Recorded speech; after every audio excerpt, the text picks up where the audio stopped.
যাবে মা? না না, একদম না। ঘর থেকে একদম বের হবি না। বাহিরে কত বিপদ জানিস। বাহিরে বের হলেই বাঘ ভাল্লুক আরও অনেক প্রাণীর ভয় আছে। তোকে পেলে ওরা ছিঁড়ে ছিঁড়ে খেয়ে ফেলবে। সব সময় তাই সাবধানে থাকতে হবে।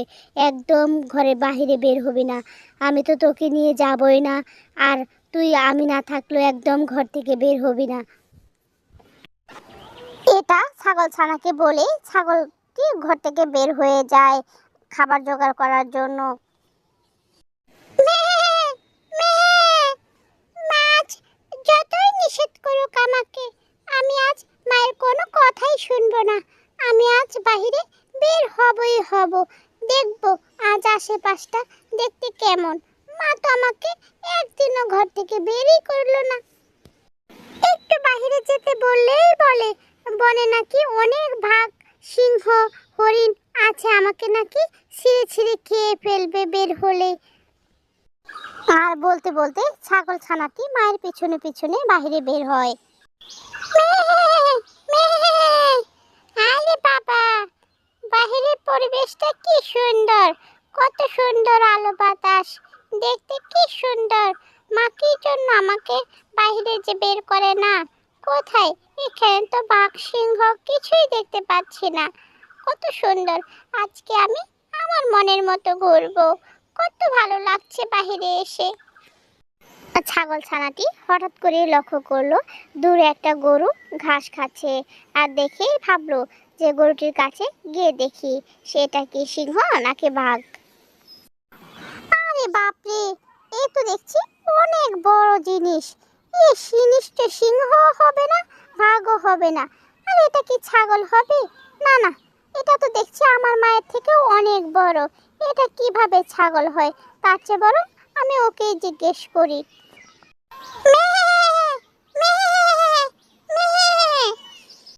আচ্ছা, আমি তো একটা জিনিস কিছুতেই বুঝতে পারছি না।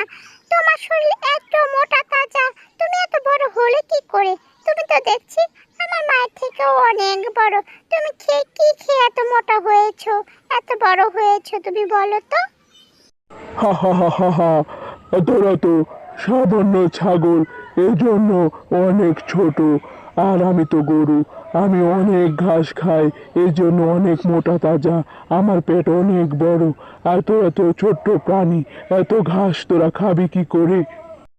আর তুমি তোমার সাথে একটু নিবে গো।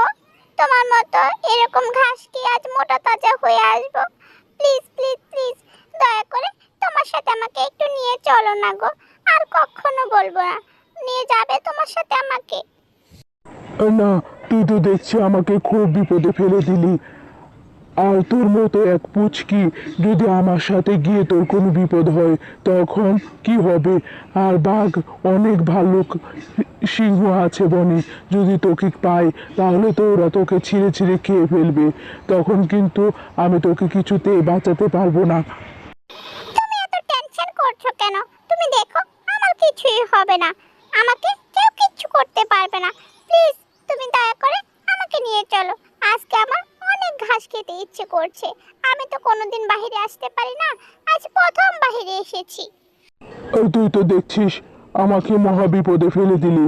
ঠিক আছে, এত করে যখন বলছিস তাহলে চল তোকে নিয়ে ঘাস খেয়ে আসি।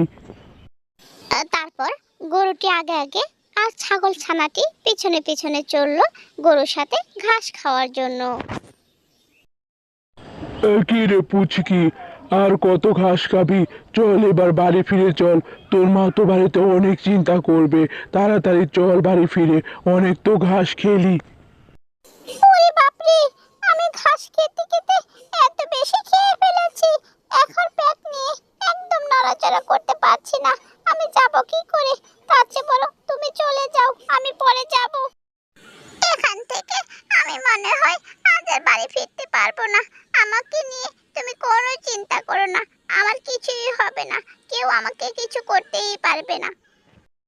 এটা বলে ছাগল ছানাটি টুস করে ঘাসের উপর বসে পড়ে আর ভাবে আজ তো আমি কিছুতেই বাড়ি ফিরতে পারবো না। আমার পেটের যে অবস্থা, আমার আজকে বাড়ি ফেরা হবেই না। বন্ধুরা, ছাগল ছানাটি দুষ্ট বাঘটাকে কিভাবে বোকা বানালো। পরবর্তী পর্বটি দেখতে আমাদের চ্যানেলটি সাবস্ক্রাইব, লাইক এবং শেয়ার করে আমাদের পাশেই থাকো। আজকের মতো আল্লাহ হাফেজ।